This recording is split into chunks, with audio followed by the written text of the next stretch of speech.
안녕하세요. 느티나무골에서 첫 번째 편지를 띄우는 이한수입니다. 올해로 68, 서울에서 평생을 살다가 이곳에 터를 잡은 지 어느덧 반년이 지났네요. 찾아오는 이 하나 없는 이 깊은 산골에서 제가 왜 편지를 쓰기 시작했냐고요? 글쎄요. 어쩌면 저와 비슷한 시간을 걷고 계실 누군가에게 제 이야기가 작은 위로라도 될 수 있지 않을까 싶어서입니다. 제가 서울을 떠나온 것은 어떤 거창한 계획이 있어서가 아니었습니다. 아내가 세상을 떠나고 텅 빈 아파트에 홀로 남겨진 시간은 생각보다 길고 더뎠습니다. 자식들은 바빴고 세상은 저만 빼고 빠르게 돌아가는 것 같았죠. 텔레비전 소음만이 유일한 말벗이던 어느 날 오후 먼지 쌓인 아내의 유품 상자를 정리하다 낡은 앨범 하나를 발견했습니다. 거기엔 까까머리에 코를 훌쩍이는 제가, 그리고 그런 제 어깨를 든든하게 감싸 안은 젊은 아버지가 계셨습니다. 사진 뒷면에는 어머니의 희미한 글씨가 남아 있었죠. 아버지 고향 청롱리에서. 지금은 이름이 바뀌어 느티나무골이 된 바로 이곳입니다.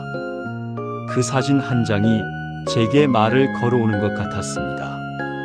아들아, 너는 지금 행복하냐고. 내 인생의 마지막 페이지를 그렇게 텅 빈 채로 둘 것이냐고. 저는 대답할 수가 없었습니다. 평생 지점장 소리 들어가며 성공했다 자부했는데 정작 제 마음은 텅 비어 있었으니까요. 그날 밤 저는 뜬 눈으로 밤을 새우고 난생 처음으로 제 마음의 소리를 따르기로 결심했습니다. 자식의 반대를 무릅쓰고 남은 인생의 쉼표 하나를 찍어보기로 한 겁니다. 그래서 저는 지금 이곳 느티나무골에 있습니다. 여러분의 인생에도 그런 사진 한 장이 있으신가요? 문득 꺼내본 낡은 물건 하나가 내 삶의 방향을 통째로 바꿔놓았던 그런 순간 말입니다. 느티나무골에서 두 번째 편지를 쓰고 있는 이한수입니다. 도시에서는 아침에 눈을 뜨면 자동차 소음이 먼저 저를 깨웠는데 이곳에서는 이름 모를 새들의 노랫소리가 저를 깨웁니다. 참 신기한 일이죠. 물론 이곳 생활이 처음부터 낭만적이었던 것은 아닙니다. 귀촌 초반에 저는 그야말로 사고뭉치였습니다. 땔감을 구하려다 벌집을 건드려 온 동네를 발칵 뒤집어 놓은 적도 있었죠. 그때 제게 도시새님이라는 별명을 붙여준 이가 바로 앞집에 사는 오미숙 여사입니다. 부녀회장인 그녀는 억척스럽고 말투도 퉁명스러워 처음엔 제가 가장 어려워했던 사람이었죠. 벌에 된통 쏘여 끙끙 앓아눕던 날이었습니다.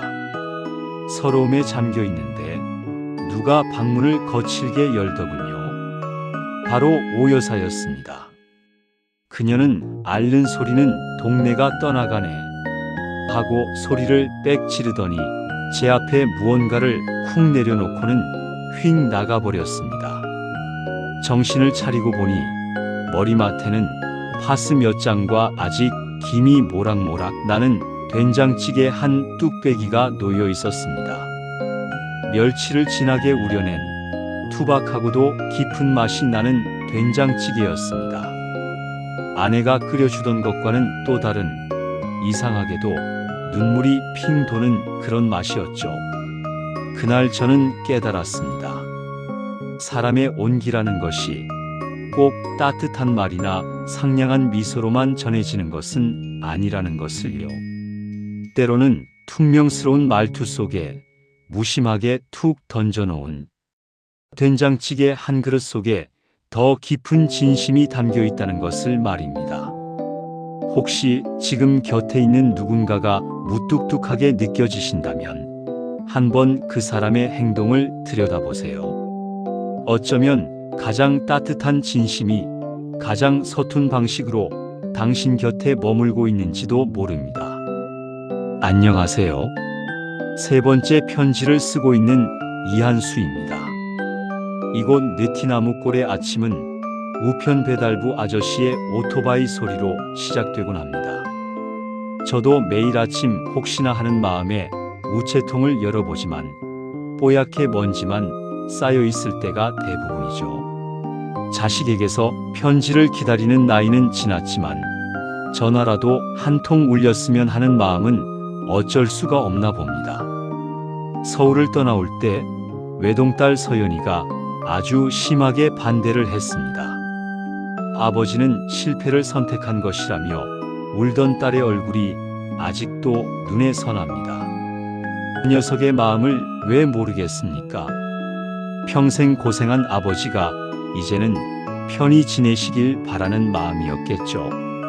하지만 자식들이 생각하는 편안함과 제가 생각하는 행복의 모양이 조금 달랐던 것 같습니다. 요즘 젊은이들은 저희 때와는 참 많이 다르지요. 저희는 부모님 말씀이라면 무조건 따르는 게 효도라 배웠는데 요즘 아이들은 자신의 삶을 꾸리는 게 먼저입니다. 처음에는 그런 자식들이 서운하고 야속하기도 했습니다. 하지만 이곳에서 홀로 조용히 생각하는 시간을 가지면서 조금씩 이해하게 되었습니다. 우리 부모님들이 그러셨던 것처럼 우리 역시 자식들의 행복을 멀리서나마 묵묵히 응원해 주어야 하는 세대라는 것을요. 비어있는 우체통은 어쩌면 무소식이 희소식이라는 옛 어른들의 지혜일지도 모릅니다. 제 소식이 궁금하지 않을 만큼 제 딸이 자기의 자리에서 열심히 그리고 행복하게 살고 있다는 증거일 테니까요. 그래도 가끔은, 아주 가끔은 이 낡은 우체통에 딸아이가 보낸 그림 엽서 한 장이라도 꽂혀 있었으면 하는 상상을 해봅니다. 오늘은 왠지 서울에 있는 딸에게 먼저 전화를 한 통 걸어봐야겠습니다. 느티나무골에서 네 번째 편지를 쓰고 있는 이한수입니다. 오늘은 제게 쓸모라는 단어의 의미를 다시 생각하게 해준 날에 대한 이야기를 해볼까 합니다. 제가 마을의 도시새님에서 이 선생으로 불리게 된 아주 특별한 날의 이야기입니다. 마을 회관에는 어르신들의 유일한 낙인 노래 교실이 열리는 낡은 스피커가 하나 있었습니다. 그런데 그만 그 스피커가 고장이 나버린 겁니다. 어르신들의 상심이 이만저만이 아니었죠. 모두가 발을 동동 구를 때 제가 슬그머니 나섰습니다. 제가 한번 봐도 되겠습니까? 사실 저는 젊었을 때 전축이나 라디오를 분해하고 조립하는 게 유일한 취미였습니다. 모두가 반신반의하는 눈빛으로 저를 쳐다봤지만 저는 오랜만에 가슴이 뛰는 것을 느꼈습니다. 먼지 쌓인 스피커를 분해하고 복잡한 회로를 들여다보며 끙끙대던 이틀, 마치 잊고 있던 옛 친구를 만난 것처럼 즐거웠습니다. 그리고 마침내 스피커에서 쩌렁쩌렁한 노랫가락이 다시 울려 퍼지던 순간 마을 어르신들이 제 손을 잡고 환호하시는데 어찌나 뭉클하던지요. 그날 어르신들이 막걸리 한 상을 차려주시며 이 선생 복 받을겨 하시는데 평생 들었던 그 어떤 칭찬보다 가슴 벅찼습니다. 은퇴 후 저는 제가 세상에 아무 쓸모없는 늙은이가 된 것만 같아 무력감에 시달렸습니다. 하지만 그날 깨달았습니다. 내가 평생 쌓아온 경험과 사소한 기술들이 누군가에게는 큰 기쁨이 될 수 있다는 것을요. 나이라는 것은 그저 숫자에 불과할 뿐 나의 가치는 내가 어떻게 쓰이느냐에 따라 언제든 다시 빛날 수 있다는 것을 말입니다. 이 편지를 듣고 계신 당신도 분명 세상의 어느 곳에선가 꼭 필요한 사람일 겁니다. 안녕하세요. 느티나무골의 이한수입니다. 다섯 번째 편지를 써봅니다. 요즘 저의 하루는 손을 들여다보는 것으로 시작해 손을 들여다보는 것으로 끝이 납니다. 평생 서류와 펜만 잡았던 제 손은 희고 매끄러운 편이었습니다. 그런데 이곳에 온 뒤로 제 손은 흙먼지로 거칠어지고 여기저기 작은 상처가 생기기 시작했죠. 그리고 참 이상하게도 저는 그런 제 손을 볼 때마다 돌아가신 아버지를 떠올리게 됩니다. 제 아버지는 평생 땅을 일구신 진짜 농부였습니다. 아버지의 손은 언제나 투박하고 단단했으며 깊은 주름 사이사이에는 흙대가 검게 박혀 있었습니다. 어린 시절 저는 그런 아버지의 손이 조금 부끄러웠던 기억이 납니다. 하지만 아버지는 그 굳은 살 박인 손으로 우리 5남매를 키워내셨고 말없이 삶의 무게를 견뎌내셨습니다. 어설픈 솜씨로 텃밭에 고구마를 심던 날이었습니다. 땀을 뻘뻘 흘리며 호미질을 하다 잠시 허리를 펴는데 문득 제 손등에 앉은 흙먼지가 아버지의 손에 박혀있던 그 흙대와 겹쳐 보였습니다. 그 순간 울컥 눈물이 쏟아질 것 같았습니다. 평생을 다른 길을 걸어왔다고 생각했는데 이제야 조금, 아주 조금 아버지의 삶을 이해할 수 있을 것 같았습니다. 땀 흘린 뒤에 느끼는 뿌듯함, 내 손으로 무언가를 키워낸다는 경이로움, 그리고 말없이 땅과 마주하며 느꼈을 아버지의 수많은 감정들을 말입니다. 저는 이제 제 손에 묻은 흙먼지를 사랑하게 되었습니다. 이것은 제가 아버지와 연결되어 있다는 증표이자 제 삶이 다시 땅에 뿌리 내리고 있다는 건강한 흔적일 테니까요. 여러분은 아버지를 어떻게 기억하고 계신가요? 그 무뚝뚝함 속에 숨겨져 있던 깊은 사랑을 우리는 너무 늦게 깨닫는 것은 아닌지 모르겠습니다. 느티나무 꼴에서 이한수입니다. 6번째 편지를 써봅니다. 며칠 전 짐 정리를 하다가 아주 낡은 상자 하나를 열어보았습니다. 그 속에는 빛바랜 편지들과 함께 제 젊은 날의 초상이 고스란히 담겨 있었죠. 그리고 그 중에서도 유독 제 손길을 오래 붙잡았던 것은 교복을 입은 한 소녀의 흑백 사진이었습니다. 누구에게나 그렇듯 제게도 가슴 설레던 첫사랑이 있었습니다. 말 한마디 제대로 걸어보지 못하고 멀리서 그 아이의 웃는 모습만 봐도 하루가 행복했던 그런 시절이었죠. 용기가 없어 끝내 고백 한 번 못하고 그렇게 시간 속에 묻어버린 이름입니다. 사진 속의 그녀는 여전히 17살의 모습으로 저를 보고 웃고 있는데 저는 어느덧 이른을 바라보는 노인이 되었습니다. 그 긴 세월이 야속하면서도 한편으로는 이런 생각을 해봅니다. 만약 그때 내가 조금 더 용기를 냈더라면 지금 내 삶은 어떻게 달라졌을까 하고 말입니다. 물론 지나간 세월에 대한 부질없는 상상일 뿐입니다. 저는 제 아내를 만나 최선을 다해 사랑했고 가정을 꾸렸으며 지금의 제가 되었으니까요. 하지만 마음 한편에 아련하게 남아있는 이 감정은 무엇일까요? 어쩌면 그것은 첫사랑 그녀에 대한 미련이라기보다 모든 것이 서툴고 풋풋했던 그 시절의 나에 대한 그리움일지도 모르겠습니다. 이 편지를 듣고 계실 당신의 마음속에도 붙이지 못한 편지 한 통쯤은 남아있겠지요. 때로는 후회로, 때로는 아쉬움으로 남아 우리를 괴롭히지만 그 기억들마저도 지금의 나를 만든 소중한 조각들일 겁니다. 사진 속의 그녀가 어디서든 행복하기를, 그리고 서툴렀던 나의 청춘도 이제는 편안해지기를. 오늘 밤 저는 마음으로나마 붙이지 못한 편지 한 통을 띄워봅니다. 안녕하세요. 이한수입니다. 7번째 편지를 씁니다.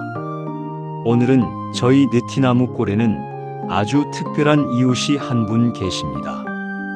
나이가 자그마치 500살이 넘으셨고 마을의 모든 기쁨과 슬픔을 말없이 지켜봐 오신 분이죠. 바로 마을 한가운데에 우뚝 서 있는 거대한 느티나무 이야기입니다. 그런데 얼마 전 이 오랜 이웃에게 큰 위기가 찾아왔습니다.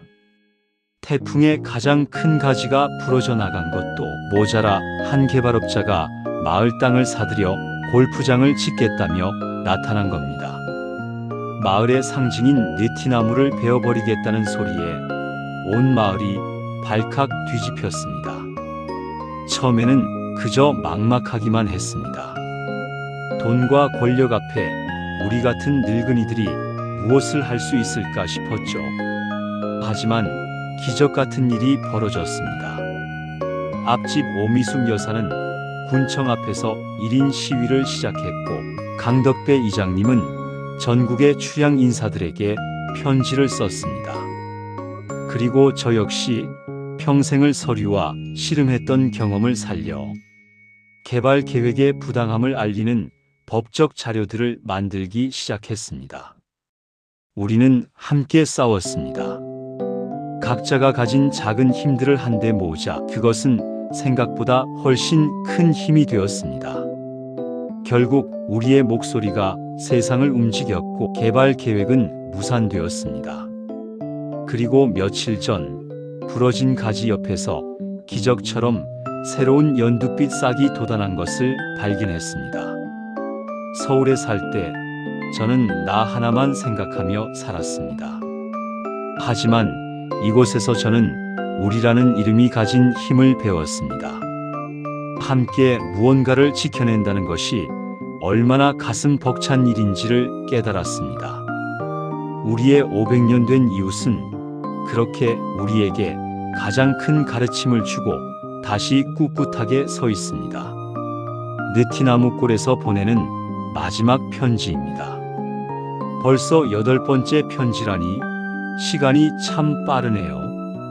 오늘은 어떤 이야기를 들려드릴까 고민하다가 바로 어제 저녁에 있었던 일을 말씀드려야겠다고 생각했습니다. 어제는 마을 전체가 함께 김장을 하는 날이었습니다. 수백 포기의 배추를 절이고 양념을 버무리느라 모두가 허리가 끊어질 듯 아팠지만 누구 하나 얼굴 찌푸리는 사람이 없었죠. 일이 끝난 후 마을 회관에 모여 앉아 갓 담근 김치에 돼지고기 수육을 곁들여 저녁을 먹었습니다. 바로 그때였습니다. 맞은편에 앉아 계시던 오미숙 여사께서 당신 밥그릇 위에 있던 고기 한 점을 제 밥 위에 툭 올려주시는 겁니다. 일하느라 고생했소. 많이 먹어도. 무심한 말투였지만 그 순간 저는 세상에서 가장 따뜻한 밥을 먹고 있었습니다. 서울에서는 수십만 원짜리 고급 식사를 할 때도 많았습니다. 하지만 돌이켜보면 그 화려한 음식들 중 제 마음을 이토록 뜨겁게 채워준 것은 없었습니다. 진정한 행복이란 비싼 음식이나 높은 지위에 있는 것이 아니었습니다. 함께 땀 흘리고 서로의 밥그릇 위에 스스럼 없이 반찬 한 점을 올려줄 수 있는 사람들. 그 따뜻한 마음들이 모여있는 곳에 진짜 행복이 있었습니다. 첫 편지에서 저는 사진 한 장 때문에 이곳에 왔다고 말씀드렸지요. 그 사진 속 아버지는 제게 행복하냐고 묻고 계셨습니다. 저는 이제야 그 질문에 자신 있게 대답할 수 있습니다. 네, 아버지. 저는 지금 아주 많이 행복합니다. 그동안 저의 서툰 편지를 들어주신 모든 분들께 감사드립니다. 당신의 인생 이막도 이 느티나무 꼴의 저녁처럼 따뜻하고 풍요롭기를 진심으로 바라겠습니다. 지금까지 느티나무 꼴에서 행복을 찾은 늙은이 이한수였습니다. 감사합니다. 항상 행복하시기를 바랍니다.